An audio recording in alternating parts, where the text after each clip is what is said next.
প্রিয় লিসেনার, সবাই কেমন আছেন? আশা করি মহান আল্লাহ তাআলার রহমতে সবাই অনেক বেশি ভালো আছেন এবং ভালো দলে আছেন। আমিও অনেক বেশি ভালো আছি এবং ভালো দলে আছি। যে ঘটনাটা আপনাদের সাথে শেয়ার করব, সেই ঘটনাটা যার সাথে ঘটেছেন সেই ভাই আমাদেরকে লিখে পাঠিয়েছেন। তো বেশি কথা বলবো না, সরাসরি আমরা ঘটনায় চলে যাবো। আর ভাইটি তার নাম ঠিকানা বলতে অনিচ্ছুক, তাই আমরা তার নাম ঠিকানা প্রকাশ করতেছি না। আমরা সরাসরি মূল ঘটনায় চলে যাব। তো ঘটনায় যাওয়ার আগে একটা কথা বলতে চাই, যারা এখনো আমার চ্যানেলটিকে সাবস্ক্রাইব করেন অবশ্যই আমাদের চ্যানেলটিকে সাবস্ক্রাইব করে দিবেন আর ভিডিওতে একটা লাইক দিবেন। তো চলুন, যিনি লেগেছেন আমি তার ভাষায় বলার চেষ্টা করতেছি। ভুল ত্রুটি হলে অবশ্যই ক্ষমা সুন্দর দৃষ্টিতে দেখবেন। যিনি লেগেছেন তার ভাষায় আমি বলার চেষ্টা করতেছি। ঘটনা সূত্রপাত হয় রাত তখন 2টায়। হঠাৎ মোবাইলের রিংটোন, আমার ঘুম ভেঙে যায়। ঘরে অন্ধকার, জানালার বাইরে হালকা মৃদু বৃষ্টি পড়ছে। আমি আধা ঘুমের মধ্যে ফোনটা হাতে নিয়ে, ফোনের স্ক্রিনে কোনো নাম নেই, শুধু লেখা আছে আননোন নাম্বার। এত রাতে কে ফোন করেছে একটু ভেবে দ্বিধা হলো। তারপর কল রিসিভ করলাম। কল রিসিভ করতেই, হ্যালো, কে বলছেন? অপর পাশে কোনো শব্দ নেই, শুধু খুব হালকা শ্বাস নেওয়ার শব্দ শোনা যাচ্ছে বা আওয়াজ শোনা যাচ্ছে। আমি আবার বললাম, হ্যালো, কে কে বলছেন? তারপর ধীরে ভাঙা একটা কণ্ঠ শোনা গেল, তুমি মনে আমাকে ভুলে গেছো? আমার বুক কেঁপে উঠলো। গলাটা অদ্ভুত ঠান্ডা, যেন ফোন থেকে আসছে।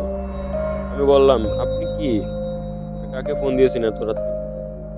অপর পাশে কয়েক সেকেন্ড নীরবতা, তারপর, আমি রাহাত। নামটা শুনে আমার শরীর অবশ হয়ে গেল। রাহাত? সে তো 2 বছর আগে মারা গিয়েছে এক সড়ক দুর্ঘটনায়। ও কিভাবে আমাকে এত রাতে ফোন করবে? ভাই, আপনি মজা করছেন না তোমার সাথে? আমি নিজে তার জানালা দিয়ে তাকালাম। গলা শুকিয়ে গেল। আমি কাপা গলায় বললাম, এটা কি মজা করছে? অপর পাশে হালকা হাসির শব্দ, কিন্তু সে মানুষটা হাসছে না, খুব ফাঁপা আর ফাঁপা। মজা না, আমি সত্যি রাহাত। আমার হাত ঠান্ডা হয়ে গেল। আমি ফোন কেটে দিলাম, কিন্তু পারলাম না। আঙুল যেন জমে গেছে। হঠাৎ সে বলল, তুমি জানো আমি কিভাবে মারা গিয়েছিলাম? আমি চোখ বন্ধ করলাম। দুর্ঘটনার খবরটা মনে পড়লেই গেল। আমার রাতের অন্ধকারে উল্টে যাওয়া মোটর বাইক, রক্ত, আর কিছু বললাম না। সে নিজেই বলল, আমি একা ছিলাম না। আমার বুক ধসফস করে উঠলো। আর কয়েকজন ছিল। সে বেঁচে গেছে। আমার নিঃশ্বাস বন্ধ হয়ে আসছিল, কারণ সেই রাতে আমি ছিলাম রাহাতের সাথে। দুর্ঘটনার পর ভয় পেয়ে আমি পালিয়ে গিয়েছিলাম। কোনো পুলিশের ঝামেলায় পড়তে চাইনি, যার কারণে কাউকে কিছু বলিনি। কে জানে না।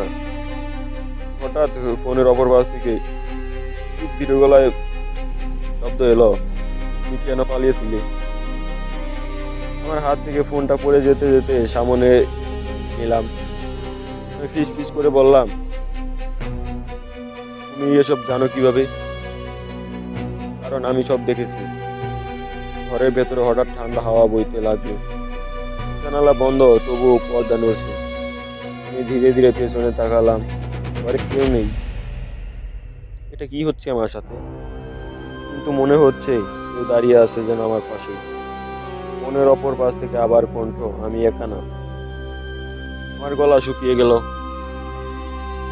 আমার সাথে অন্য আরো কেউ আছে। হঠাৎ কানে খুব ফিস ফিস শব্দ, আমরা এখন তোমার ঘরে আছি। আমি চিৎকার করে উঠলাম।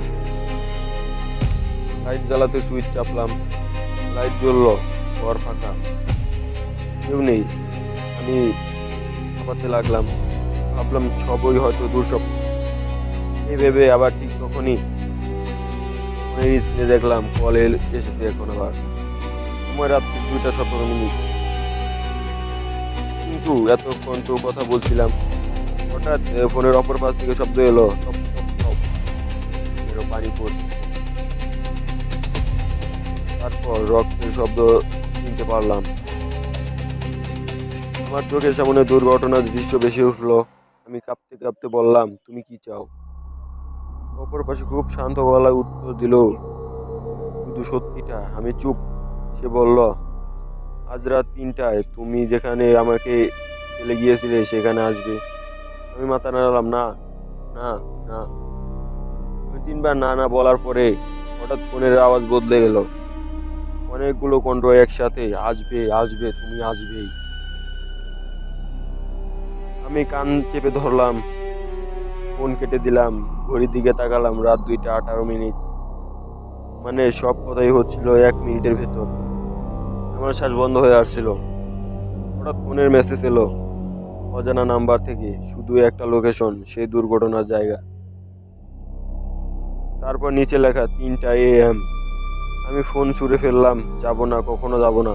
কিন্তু ঠিক ২টা ৫৯ মিনিটে ঘরে দরজা খুলে গেল আপনা থেকেই। বাইরে সম্পূর্ণ অন্ধকার। দূরের রাস্তার দিকে তাকিয়ে দেখি এক মোটর সাইকেল দাঁড়িয়ে আছে, হেডলাইট জ্বলছে। আর বাইকের পাশে একজন দাঁড়িয়ে আছে, ভেজা কাপা, রক্ত মুখ। রাহাত। সে ধীরে হাত তুলল, চলো। আমি খুব ভয় পেলাম। আমার শরীর নিজে থেকেই হাঁটতে শুরু করলো। আর ঠিক তখনই আমি থামতে পারছি না, মনে হচ্ছে কেউ যেন আমাকে টানতেছে। কিছুক্ষণ পরে আমি দেখি আমি দাঁড়িয়ে আছি সেই দুর্ঘটনার জায়গায়, চারপাশে নিস্তব্ধতা। ঘড়িতে ঠিক তখন ৩টা। হঠাৎ পিছন থেকে কণ্ঠ, এখন মনে আছে? আমি ঘুরে দাঁড়ালাম, রাহাত খুব কাছে, তার চোখ ফাঁকা। সে বলল, তুমি যদি সেদিন পালাতে না, আমিও আসতাম। আমার চোখে পানি চলে এলো। আমি কাঁপতে কাঁপতে বললাম, আমি ভয় পেয়েছিলাম, তাই পালিয়ে গিয়েছিলাম। সে ধীরে মাথা নাড়ে বলল, আজ তুমি একা না। হঠাৎ চারপাশে ঠান্ডা কুয়াশায় অন্ধকার থেকে অনেকগুলো ছায়া বেরিয়ে আসতে লাগলো, অনেক বড় বড়। সবাই রক্তাক্ত, সবাই ফিসফিস করে বলছে, পালিও না। আমি চিৎকার করলাম, দৌড়াতে গেলাম, কিন্তু পা যেন নড়তেছে। রাহাত আমার কাছে এসে বলল, শেষ ফোনটা এখনো বাকি। হঠাৎ মোবাইল বেজে উঠলো, স্ক্রিনে লেখা unknown call, incoming call. Me, মানে আমি নিজেই আমাকে ফোন দিচ্ছি। রাহাত ফিসফিস করে বলল, রিসিভ করো। কল ধরলাম। অপর পাশ থেকে আমারই কণ্ঠ, পালিও না, এবার তোমার পালা। হঠাৎ সব অন্ধকার হয়ে গেল, ভয়ঙ্কর শব্দ। আমি চিৎকার করলাম, তারপর সম্পূর্ণ নীরবতা। পরের দিন সকালে খবরের কাগজে বের হলো, রাত ৩টায় রহস্যময় সড়ক দুর্ঘটনায় এক যুবকের মৃত্যু। ঘটনাস্থানে পাওয়া গেল একটি মোবাইল, যার কল লিস্ট শেষ কল ছিল নিজের নম্বর। লোকেশন বলে কখনো রাত, কখনো ২টা ১৭ মিনিটে ফোন আসে। অপর পাশ থেকে ভাঙা কণ্ঠে শোনা যায়, তুমি আমাকে মনে আছে? এভাবেই আমি আর কি কিছুক্ষণ চললো। তারপর হঠাৎ করে আমার ঘুমটা ভেঙে গেল। এটার দিকে একটা দুঃস্বপ্ন, কিন্তু কিছুক্ষণের মধ্যে আমার ফোনে একটা কল আসলো। আর এতক্ষণ যে আমি আপনাদের সাথে ঘটনাটা শেয়ার করলাম, এই ঘটনাটা বাস্তবে একটা ঘটনা। এই সম্পূর্ণ বিবরণ আমার সাথে ঘটেছে আমার সামনেই। আমি এমনভাবে পালিয়ে এসেছিলাম। তার পরক্ষণে যে ফোনটি আমার কাছে আসলো এবং সেও সেম কথাটি বলল, তুমি কেন আমাকে ছেড়ে পালিয়ে আসলে? আমি, আমার ভয়ে হাত পা শুকিয়ে গেল। আমি পরের দিন সকালে একটি হুজুরের কাছে গেলাম এবং হুজুরকে আমার সব সমস্যার কথা বিস্তারিত খুলে বললাম। হুজুর সব শুনে বলল, তোমার ওই রকম ভাবে পালিয়ে আসা ঠিক হয়নি।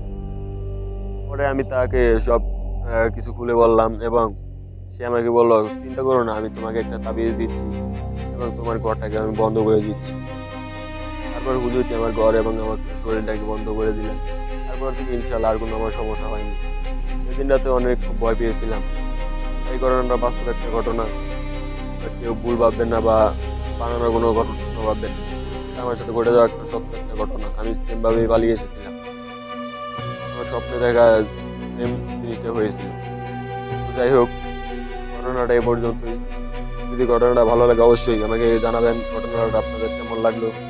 ভালো হলে অবশ্যই লাইক, কমেন্ট, শেয়ার এবং চ্যানেলটাকে সাবস্ক্রাইব করবেন। আর পরবর্তী ঘটনা খুব তাড়াতাড়ি চলে আসবে। তার জন্য সবাই অপেক্ষা করুন।